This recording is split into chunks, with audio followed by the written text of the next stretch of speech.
So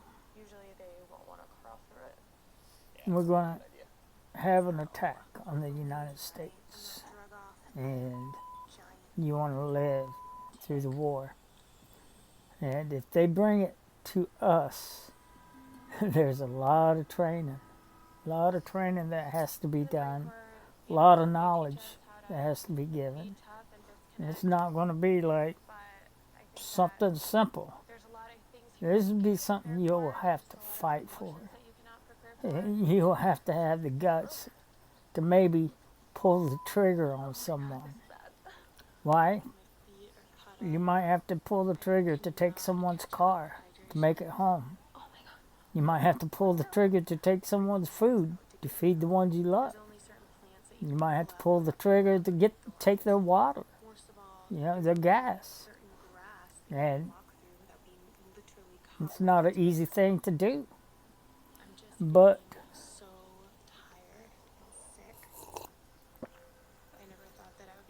you see a lot of people on Facebook, YouTube, Reels, and stuff that think they know how to protect you or you protect yourself in combat.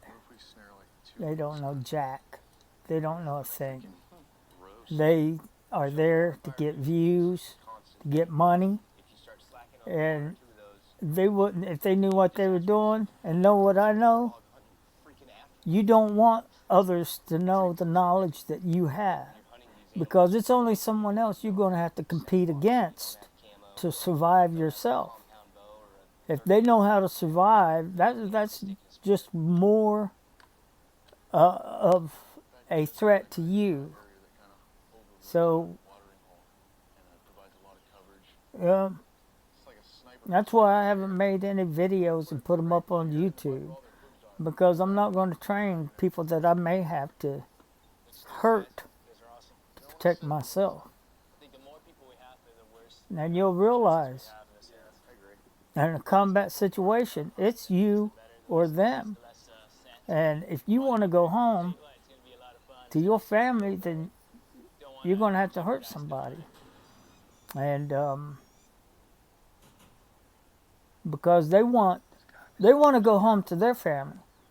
Yeah, they don't really want to kill, but they want to go home. And if that's what it takes is to kill somebody, you'll pull the trigger on anyone. I don't care if it's a child running up or a grandparent running up. They could be running up with a hand grenade, blow you all to pieces.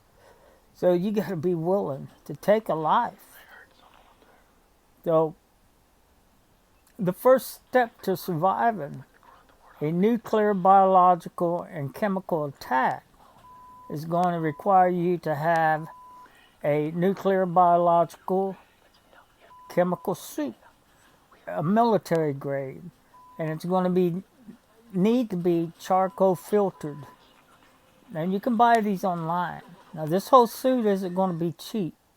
It's going to be pretty expensive. But the first thing you're going to start with is the chemical suit. Now this suit is going to have a charcoal filter in it. It's 2-piece. And if you buy one, it needs to be in a package, a sealed package. If it's not in a sealed package, it has like a 30-day lifespan. So if it's been opened or if it's been washed or wet, it's not going to work because the charcoal washes out of it. The charcoal breaks down and it all sinks. It's like an old quilt that you buy, cheap quilt where all the padding on the inside pushes down to like one level when you wash it. The next item you're going to need is the mask itself. That's the most important thing, is the mask. And the masks aren't cheap. You might be able to find them online, used, or something like that, or a surplus store used. But they're not going to be cheap.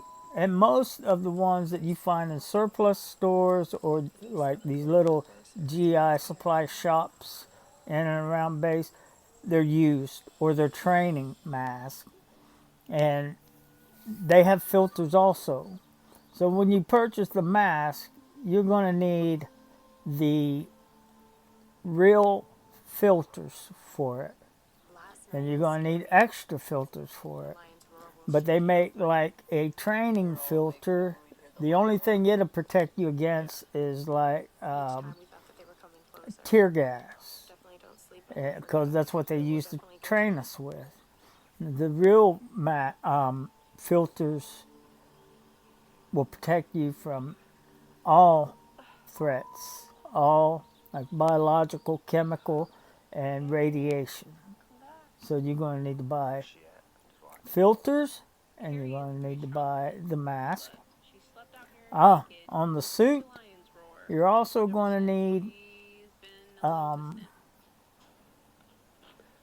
to choose the correct size, because there's multiple sizes. There's small, medium, and large. So you're going to need the size suit that fits. The same with the mask. It's going to need to be small, medium, or large. You don't know which one is going to fit. But in the military, we are sized up.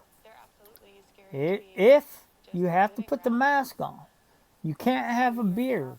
You got to shave it, because it will not seal over the beard. The beard will let the chemicals and the contaminants leak through. Next, you're going to need the chemical boots. Now, if you could get like rubber galoshes, that will work. But you want to make sure that they fit over the size shoe that you wear. And they need to be heavy duty galoshes. And the boots will always go under the pants. The pants will drape over the boots. You put the pants on first, but then you put the boots on, but you make sure you pull that leg out and over the boots. That way it sheds the water over the boot and not into the boot. You're going to need to have rubber gloves. They're going to need to be nuclear biological rubber gloves, and they're going to be the long length, sort of like the dishwashing gloves. And those will be tucked under the sleeve.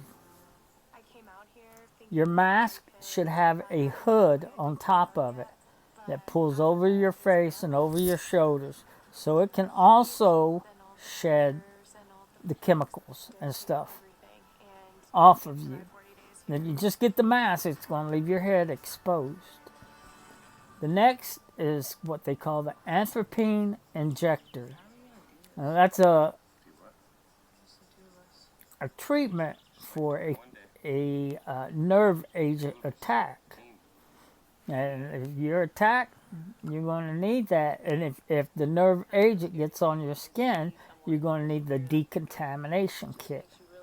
The decontamination kit is what you will use to wipe that agent off your hand. Blood agent, nerve agent, any of those agents that can get into your system. The atropine injector is if you get hit with a nerve agent, the symptom that it was a nerve agent is the skin will start to twitch wherever that drop of nerve agent hit. So you need to take these. They come in packets like those alcohol pads, and you're going to need to rub that stuff off. And it's 2 parts. One part you rub for 2 minutes. The second part you rub for 1 minute. Then you put your gloves on. And the thing about this, you have 12 seconds to put the mask on and the suit on to be protected. Like if you see a flash of light, you're down in a valley and you see a flash of light, you have 12 seconds to put that gear on to protect yourself. And if you don't do it in 12 seconds, then most likely you're going to be contaminated. And the truth is, what people don't understand, if you're in a level ground and you're hit by this attack, within 100 miles, you will probably be, you won't have to worry about surviving because you're hit a flash. That's the last thing you'll see because the next thing you're going to be a little pile of ash. If you are within that 100 miles and down within a valley, you may not be burned to ash, but you will be radiated. And if you're radiated, pretty much what that means is like a microwave. You stick a pot roast in a microwave. It don't cook it from the outside in. It cooks it from the inside out. And that's what that does. It cooks you from the inside out. It attacks and kills your internal organs. Your immune system can't repair the damage because the damage is faster than your immune system can work. So that's the first step in surviving a nuclear, biological, and chemical war. That's just to protect you long enough to get you into shelter, and we'll go over that some other time. All right. Do not share this with anyone other than family, because you know what? You may just have to kill them later.